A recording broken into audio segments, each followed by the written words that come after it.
What's up, guys? Your boys are back. I'm Ryan, my man George. Yeah, shout out to the free thinkers, man. Yeah, man. So we got Royce, man, Upside Down, featuring Benny the Butcher. Yes. Ashley Sorrell. I'm not familiar with her. I don't know if you know of her. Not familiar with Ashley Sorrell. I've probably heard something with her. I just don't. It's not grabbing me at the moment. But we're excited about this Royce album coming up. Yeah, man. Just so y'all know, I've personally heard Phil Negro. I've heard what Royce did on the Book of Ryan, and I've seen him take a turn in terms of just substance, and even on top of that, just what he's done with production. Yeah. I just think he's currently making the best music he's ever made. That's just my opinion. He produced this song. Yep, and it looks like he produced this one because we're looking at it right now, which is dope. Quite frankly, I don't know if I've ever been this excited about a Royce album. You know what I'm saying? I've always known that Royce is nice. We know he can rap, but just where I feel like he's at mentally is really dope, man. So let's get into this one, man. Y'all requested it, so we gonna for is a certain subset of our subs that we want to make sure that we hold down. Royce the 5'9", Upside Down, featuring Ashley Sorrell and Benny the Butcher. Excited to hear Benny on this track too, man. We didn't mention that. All right, let's get into it.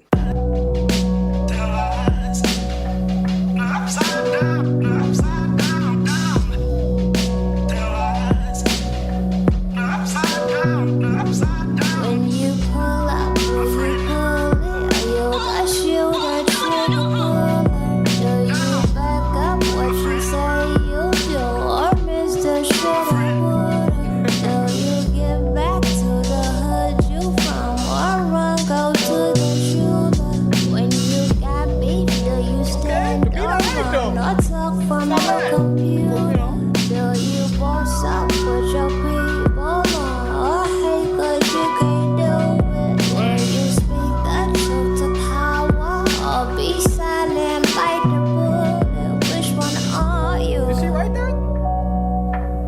Ashley wrote that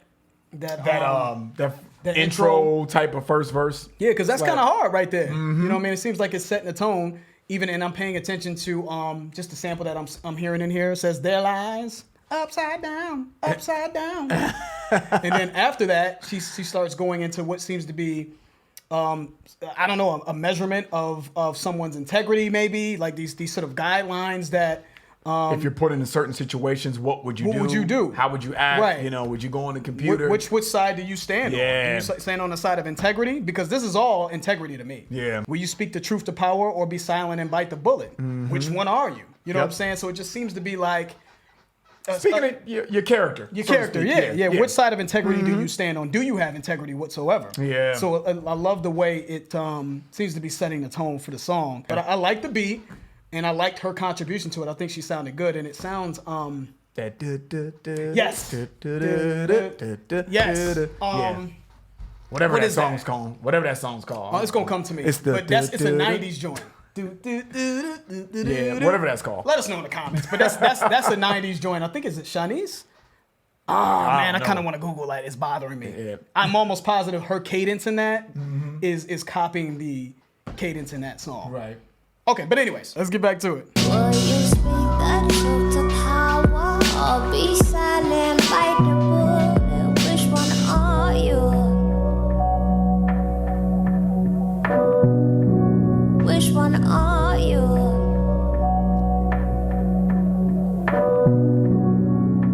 Why the gay niggas tryna fuck the straight niggas that's tryna fuck the gay bitches that look just like the straight niggas? Why the straight niggas that the gay bitches tryna look just like the gay niggas? I must look just like the grave niggas. You think you the people's champ cause people playing your single, but I don't think that you should keep playing with me though. Cause every time I squeeze a damn 3-4, that's the Reaper playing bingo. That's a kilogram wrapped up on a Peter Pan Prevost. Whoever think I'm here to make some corny ass radio Viacom Django, got my old diatribe tangled, sitting high up on them tires. No, I don't have your diatribe tangled at all. So there's no way. This is not a radio play song at all. Not the way you started this shit. God damn. Yeah, that the way he started this off, man.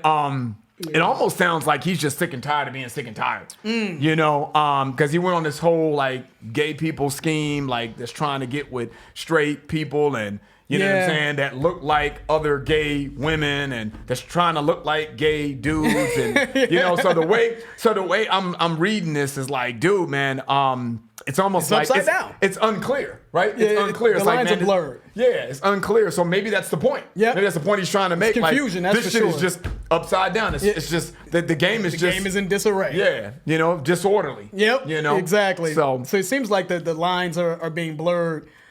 In gender roles is maybe what he's trying to say. You know, straight guys dressing like what typically gay guys dress like, and just how that may come off effeminate, and then gay women. You know, so it just seems like it's a bunch of confusion. He started off by saying, "But why? Why is this happening? If you are assigned to this role, then why are you moving in a way that would make it seem like you're in this role?" Right. So he just and he almost brought it a full 360. You know what I'm saying? Because he finished it with like, you know, like that's looking like the gay dudes. You know what I'm saying? At the end of that whole scheme, he started it with gay guys that are trying to get with straight dudes that look like gay girls that's trying to get the straight guys. And then he brought it all the way full circle and said that the straight guys that look like the gay girls are trying to look like gay guys.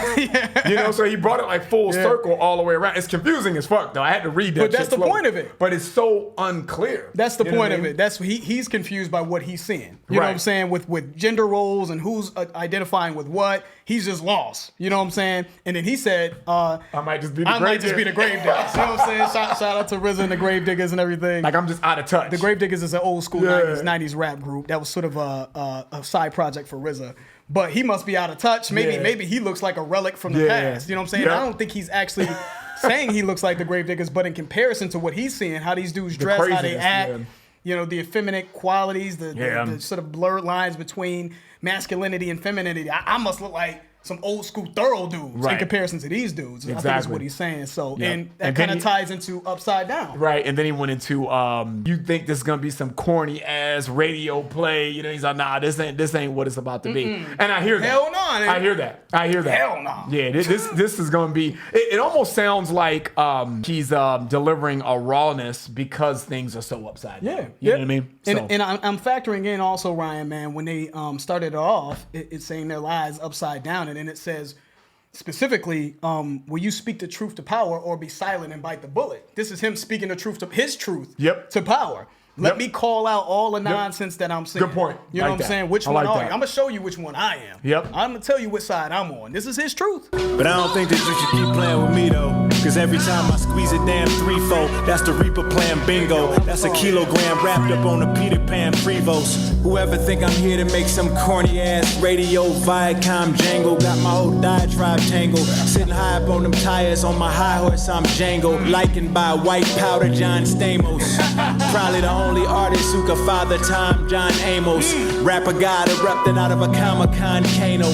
Committing lyrical homicide, wobicide Primo. To the downers, I'm Drano. To the genre, I'm Thanos. Any spitter think he's sicker than that, I have the antidote. Take it back to when there was apes in the pack. Kidnap you over that little rap you wrote. Leave your family taken aback by the handsome quote that I left on that ransom note. I ain't one of these dudes who be computer screen beefing.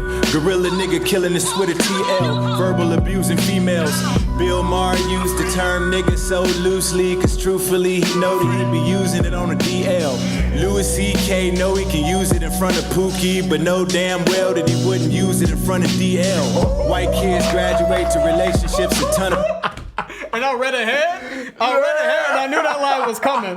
That's my, like I was, you know how I give it up, man. That's how I get into it, boy. And I felt that, I was like, oh, I see where he's going there. Yeah. That was hard. That was hard, dude. God damn. Yeah, he's telling his own truth in this, boy. He's taking it there, though. Yeah, man. I didn't see Django. So was Django was he like the rebellious slave or something exactly. that kind of got away or something? Exactly. Okay.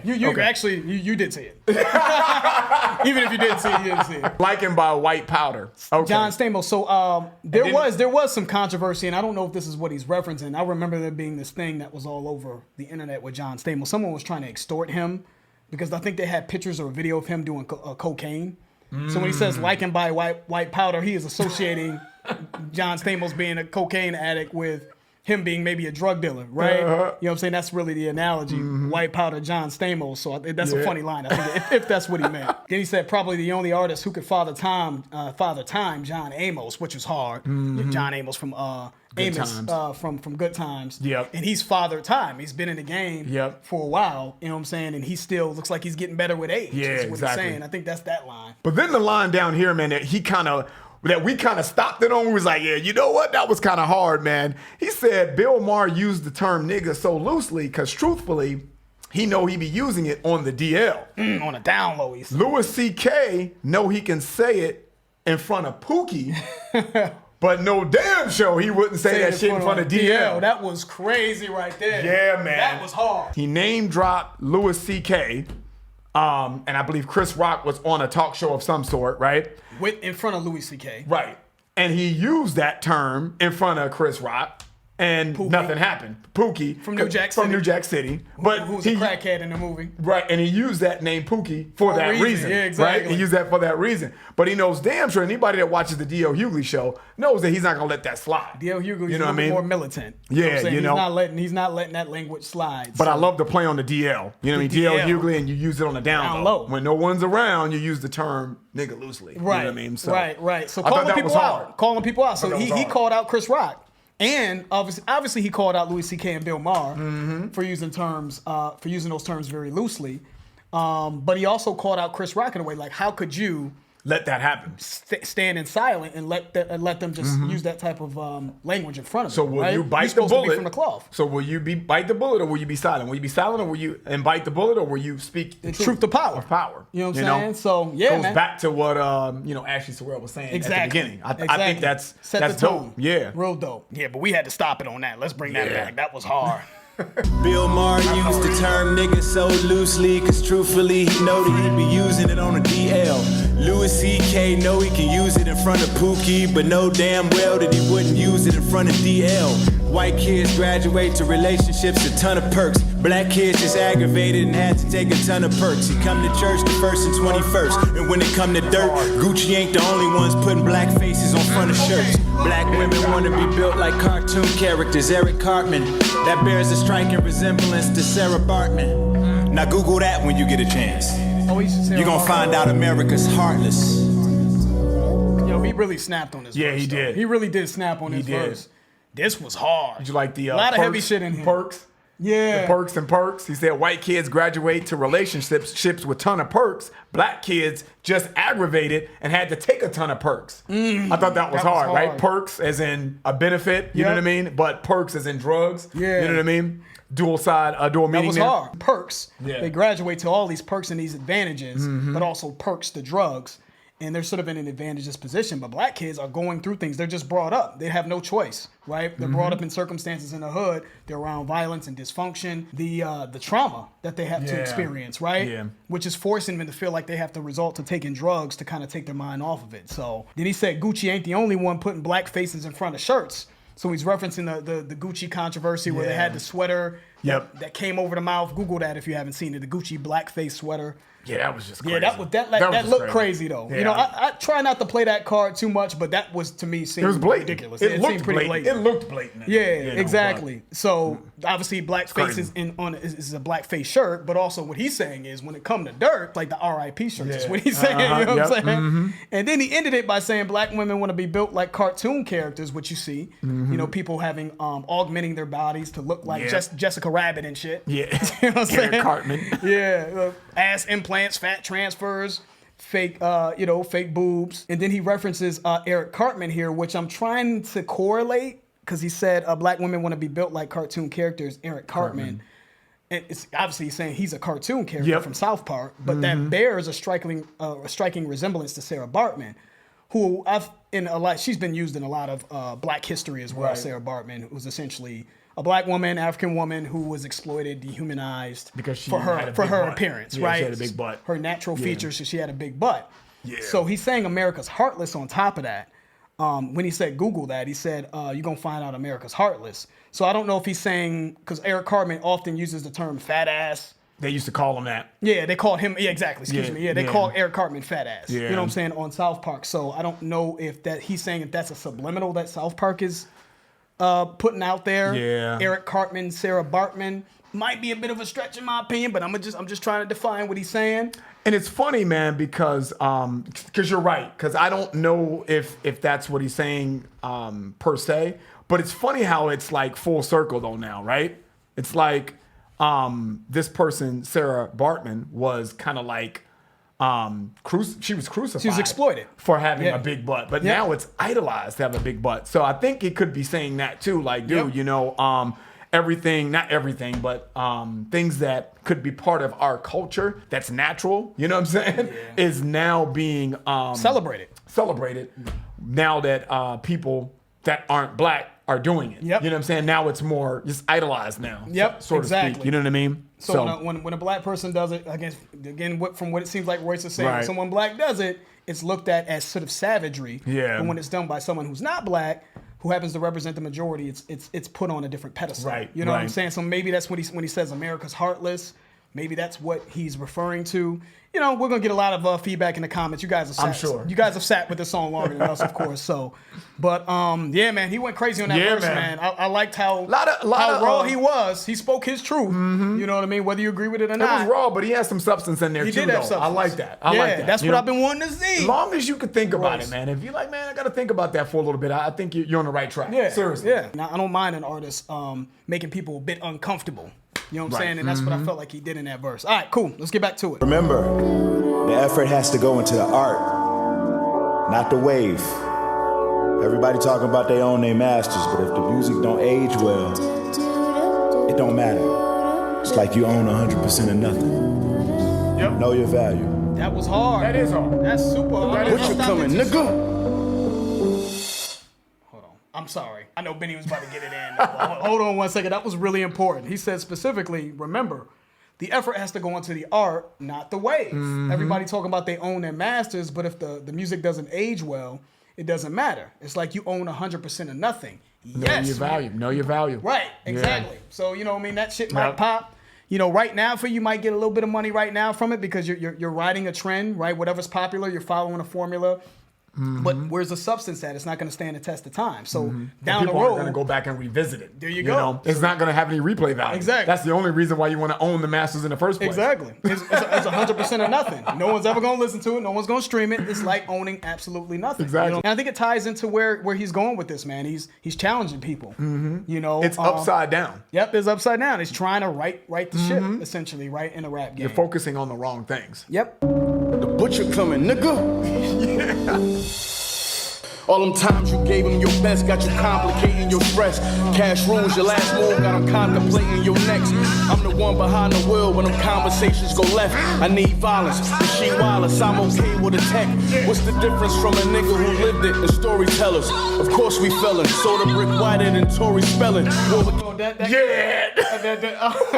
I like Royce. I like a lot of shit that he does, and I think this beat is hard, but the way Benny comes his in, energy is just crazy. Yeah, man, I love that shit. And it gives you that nostalgic feel, that Styles P nostalgic. Like, and those bars, he punches hard. Yeah. You know what I'm saying? When you come in there with that kind of emotion. He said, "I'm the one behind the wheel." That's when what I was tripping on. Conversation go left. That was a hard. So I need violence. Rasheed Wallace, I'm okay with them texts. I can get as many texts as I want. You know, because he was okay with that. Yes. But text, play on guns, you know, violence, you know what I'm saying? The conversation go left, you say the wrong word. Rasheed averaged 1 tech a game. I done already fucking, I'm going off into the violent fucking line and you talking about Rasheed Wallace still. He is okay with a text. Yeah, he is though. Shout out to, I think I heard Styles P, a few other people use that line, but I like what just in the past and early, you know, 90s now. I've heard that before, but it still hit because of the first part to me. Because he said, you know, I'm the one behind the wheel. When the conversation goes left. I'm controlling this, boy. When he says the conversation, what do you mean by when the conversation goes left? When you say some shit that's going to get you fucked up. I'm just joking. That's exactly what it means. That is actually accurate. That's accurate. Yeah, exactly. Dave Chappelle shit we was just watching. Yeah, exactly. But bottom line is he's saying that I'm in control of this, and especially when things don't go as planned, if things take a turn for the negative. For the worse. If that shit gets bad, you know what I'm saying? I'm steering that shit. You know what I'm saying? I'm escalating that shit. Yeah, and he's almost like encouraging it. He's like, I need the violence. You know what I'm saying? I'm okay with the shit going bad. Yeah. You know what I'm saying? That was I just think it was a raw, it was just a hard line. Yeah. I think it gives you that feel. Love that shit. Straight up grimy New York, East Coast feel. It's just You know not like it. Don't forget about the Midwest, man. Y'all motherfuckers try to leave Chicago out. Yeah, but in this particular case, I don't think Common's gonna get that same energy. Shout out to Common though, legend though. Shout out to Common. All right, let's get back to it. Cash rules your last move, got them contemplating your next. I'm the one behind the wheel when them conversations go left. I need violence, machine wireless, I'm okay with a tech.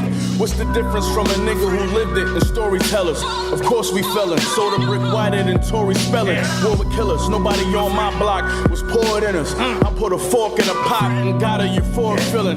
Young heathens clap tools over VVS Jews. White kids put heaters at school on the CBS News. Became a legend for the skeptics who ain't believe me that dude. And for mornings, I never ate unless they feed me at school. Serving out pots, had me turning out blocks. It's Griselda, nigga.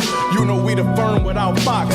Everything about timing, and I was stern on my clock. Cause niggas out and out grinding, trying to earn what I got. Stick to the script, my advantage was hustle. So I'm saying off the muscle, I'm here in careers I could cancel a couple. The shooters cross the Atlantic to touch you. Rubber bands in a duffel with both hands full. I ain't panic, I juggle. I'm very confident. Y'all barely popping it. Y'all niggas treat a project chick like Kerry Washington. Chill backstab. Stick to the script. My advantage is hustle. He's also, I'm saying off the muscle, I'm in the careers. I done canceled a couple of these motherfuckers. The shoot across the Atlantic to touch you. The bands in the duffel with both hands. I ain't panic, I juggle. That was tough. Yo. I know it's not necessarily the most positive thing to talk about, but I'm just saying the way he painted that picture and the griminess, and especially if you come up in areas like Chicago, New York, you know what I'm saying, Detroit, you come up in these environments, man. Even if you're not the one in the streets per se, if you're around it, this shit speaks to you because you've seen it. You know, you've seen people do things like this, right? And this, the way he painted that picture, it's believable. And that's the thing, man. You just have to, when you're listening to street rap, you have to put yourself in their position. You have to understand that perspective. You know what I mean? These are dudes that are living that life and they're bringing you into that world. Got money, a duffel bag with both hands full. I don't panic, I juggle. You know what I'm saying? So I got money on me. I may have drugs. I may have guns on me. You know what I'm saying? I got the pressure, right, to produce or whatever the case may be. I ain't panic, I juggle. I keep a calm head, you know, even within a storm. Extreme circumstances. Yeah. Exactly. Serving out pots, had me turning out blocks. It's Griselda, nigga. You know we the firm without Fox. Yeah, that's hard. Just an ode to a very, you know, underrated, maybe an underappreciated. I don't know if they're underrated, but oftentimes you don't hear the firm brought up enough. Yeah. You know what I mean? Actually, I think at this point they're being brought up for nostalgia purposes. That's like if you want the stamp of like knowing what was going on. You know, shout out to the firm, Nas, AZ, Foxy Brown, Nature, Cormega. You know, the whole firm. But that's just, he's speaking to like that respected old school rap 90s feel. You know what I'm saying? That's what he likens Griselda to. You know what I'm saying? So that was just hard just to hear that. Crazy. With both hands full, I ain't panic, I juggle. I'm very confident. Y'all barely popping it. Y'all niggas treat a project chick like Kerry Washington. Chill backstabbing the hell, I took a consequence. The yard big enough at the crib to bury hostages. Enough. That's it? Damn. Okay. Damn, I wish the artist beating continued. Okay, yeah, because you can't end it like that, bruh. We're going to emancipate ourselves from mental slavery because whilst others might free the body, none but ourselves can free the mind. Marcus Garvey. Yeah, Marcus Garvey. Not Marcus Gravy. It's Marcus Garvey. Yeah. How you fuck that name up? Yeah, Royce, your team is bugging on that, though. Actually, I don't even like the song. Shout out to Royce for taking, you know, more of a conscious approach, maybe. You know what I'm saying? More of a unapologetic approach to calling out what he feels is nonsense. I love the bravery in this. I love how militant he was in this. And when I think of Upside Down, I think of the game being in disarray. We don't know up from down, left from right. You know what I mean? It's confusion. It's such a stark contrast, man, between Royce's verse and Benny's, man. Benny, to me, just gave you the real, man. He just gave you the raw, uncut cocaine. No, I'm just joking. No, he just gave you the raw. Literally. And I just love the energy. And I kind of feel like, you know, it's almost like they're running, both Royce and Benny is running their own race, man, doing it the way that they want it done. And we can respect that on this channel, man. We run our own race, man. I mean, I just think it's important to stay true to your own path, man. Yep. You know? And Well said. I feel like Benny's verse, man, really kind of was an embodiment of that. Yes. You know what I mean? And I think Royce having Benny on this verse, choosing Benny in the Griselda, the movement that they have, Griselda is known. They literally have said, we are, without a doubt, completely content with doing our own type of music, our own pathway, even how they sell their vinyls, even how they sell their merch is about sort of that preservation of street rap. You know what I mean? That's the last thing they're trying to do is go for radio hits. Exactly. You know, and because of that, because they stayed true to their roots, they've seen success. Exactly. Because there are some controversial things that they both kind of talked about, you know, so whether you agree with it or not is irrelevant. What is relevant is the beauty and how they constructed it. I think that shit's just fly. Uncompromised, uncompromised, just real opinions. And I like I said earlier, I like when artists aren't afraid to make people a little uncomfortable. If you see something that you feel is wrong, I admire someone that's willing to speak up on it, or upside down, or in disarray. And you, I like that. In the past, to keep it real, I'm gonna extend this video. I'm gonna keep it real. At least from where I'm from, a lot of people looked at Royce as kind of the rapidy rap, lyrical miracle guy. That he was respected, but he wasn't really in that same conversation as some of those other dudes back. He wasn't in the Black Thought, Jay Nas, Hove. He wasn't with those guys. He was over here with like Tech Nine, no disrespect, but some of those other guys. You know what I'm saying? So it's good to see him evolve. Yeah, and, I feel you. And just focus more on substance and the messaging in his music. And I think that's why people are really starting to take to Royce a little bit more. So good. Yeah, shout out to Royce and Benny. Yeah, man. dude. You know what I'm saying? That's the end of the video. If you guys enjoyed that, please hit the like button. If you haven't subscribed, please subscribe. I'm George. That's Ryan Lost to Vegas. We out. We out.